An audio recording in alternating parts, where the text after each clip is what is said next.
कभी सोचा है कि इंटरनेट के इस खुले मैदान में बड़ी बड़ी कंपनियां अपने कीमती डेटा को कैसे सबसे बचाकर रखती हैं? आज हम नेटवर्क सिक्योरिटी के एक ऐसे ही लेजेंड की कहानी जानेंगे जिसने ये सब मुमकिन बनाया। तो आइए बिल्कुल बुनियादी सवाल से शुरू करते हैं। जब हम सब एक ही अवामी इंटरनेट का हिस्सा हैं, तो फिर किसी कंपनी का अंदरूनी नेटवर्क जिसमें उनके सारे राज होते हैं, वो कैसे अलग और महफूज रहता है? ये होता कैसे है आखिर? जवाब आप यकीन नहीं करेंगे, बहुत सादा सा है। वो एक बाउंसर रखते हैं। जी हाँ, लेकिन ये कोई आम बाउंसर नहीं, ये एक डिजिटल क्लब के लिए एक डिजिटल बाउंसर है।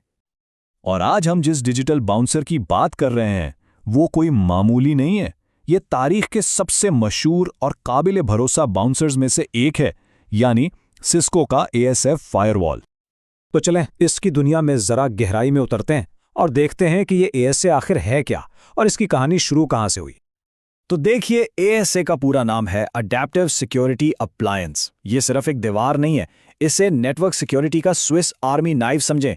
एक ऐसा डिवाइस जो फायरवॉल, VPN और बहुत से दूसरे हिफाजती टूल्स को एक ही डब्बे में बंद कर देता है। हर लेजेंड की एक तारीख होती है और ASA भी बस अचानक नहीं आ गया। ये असल में 1994 के मशहूर पिक्स फायरवॉल का अगला वर्जन था। 2005 में ASA आया और उसने पिक्स की मजबूत बुनियाद पर VPN जैसी कई नई और जबरदस्त सलाहियतें शामिल की। तो आखिर ऐसी क्या खास बात है इस ASA में? वो क्या चीज़ है जो इसे एक बेहतरीन डिजिटल बाउंसर बनाती है? आइए इसके खास हुनरों पर एक नज़र डालते हैं। इसकी पहली और शायद सबसे अहम खूबी है स्टेटफुल इंस्पेक्शन। यूं समझें कि ये एक ऐसा बाउंसर है जिसकी याददाश्त बहुत तेज है। उसे याद रहता है कि कौन सा शख्स क्लब के अंदर से बाहर गया था। जब वो शख्स वापस आता है तो बाउंसर उससे फौरन पहचान लेता है। ASA भी बिल्कुल यही करता है। ये जायज़ ट्रैफिक को याद रखता है ताकि डाटा बगैर किसी परेशानी के वापस आ सके। इसका दूसरा बड़ा हुनर है VPN की सलाहियत, यानी ASA पब्लिक इंटरनेट के ऊपर से एक खुफिया और महफूज सुरंग बना सकता है। ये बिल्कुल किसी क्लब के खुफिया VIP दरवाजे की तरह है, जिससे सिर्फ भरोसे वाले लोग जैसे दूर बैठे मुलाजमीन महफूज तरीके से नेटवर्क के अंदर आ सकते हैं। और फिर आती है इसकी एक कमाल की सलाहियत, वर्चुअलाइजेशन। जरा सोचें, एक ही ASA डिवाइस को जादू की तरह कई छोटे अलग अलग फायरवॉल्स में तकसीम किया जा सकता है। हर वर्चुअल फायरवॉल के अपने उसूल होते हैं। ये बिल्कुल ऐसा है जैसे एक ही बाउंसर एक ही वक्त में 10 मुख्तलिफ दरवाजों पर पहरा दे रहा हो। अच्छा, एक और दिलचस्प बात यह है कि ये बाउंसर अपना काम दो बिल्कुल अलग अलग तरीकों से कर सकता है। ये इस बात पर मुनहसिर है कि नेटवर्क की ज़रूरत क्या है। यहां हमें ASA की जबरदस्त लचक नजर आती है। पहला है राउटेड मोड, जहां ये एक ट्रैफिक पुलिस वाले की तरह काम करता है, जो चौराहे पर खड़ा होकर ट्रैफिक को सही रास्तों पर भेजता है। और दूसरा है ट्रांसपेरेंट मोड, जहां ये खुफिया जासूस बन जाता है, जो नेटवर्क में नजर आए बगैर खामोशी से हर चीज पर नजर रखता है। लेकिन सबसे बड़ा सवाल तो ये है कि ASA ये फैसला कैसे करता है कि कौन सा ट्रैफिक अच्छा है और कौन सा बुरा, किसे अंदर आने देना है और किसे रोकना है। इसका जवाब एक बहुत ही शानदार और सादा उसूल में छुपा है। ASA एक बहुत ही होशियार सिस्टम इस्तेमाल करता है जिसे सिक्योरिटी लेवल्स कहते हैं। ये हर नेटवर्क को 0 से 100 के दरमियान एक एतमाद का स्कोर देता है।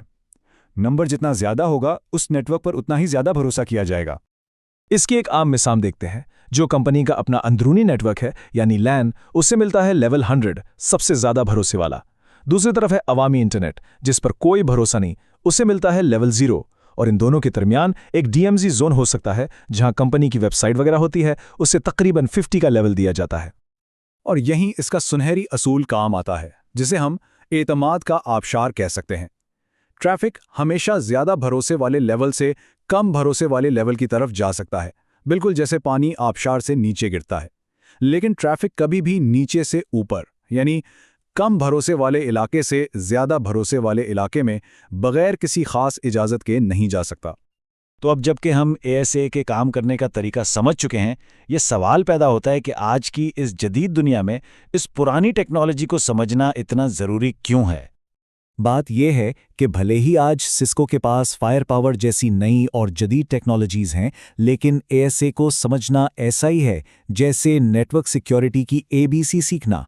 स्टेटफुल इंस्पेक्शन, सिक्योरिटी जोन्स और एतमाद के लेवल्स, ये वो बुनियादी तसव्वुरात हैं जो आज भी हर जदीद फायरवॉल की बुनियाद हैं। और ये हमें आज के दौर के एक बहुत अहम सवाल पर लाके छोड़ देता है। आज जब हर कोई क्लाउड पर है, लोग घरों से काम कर रहे हैं, तो दफ्तर का कोई एक सामने का दरवाज़ा तो रहा ही नहीं। तो फिर हमारे इस डिजिटल बाउंसर को अब कहाँ खड़ा होना चाहिए? इस पर सोचिएगा।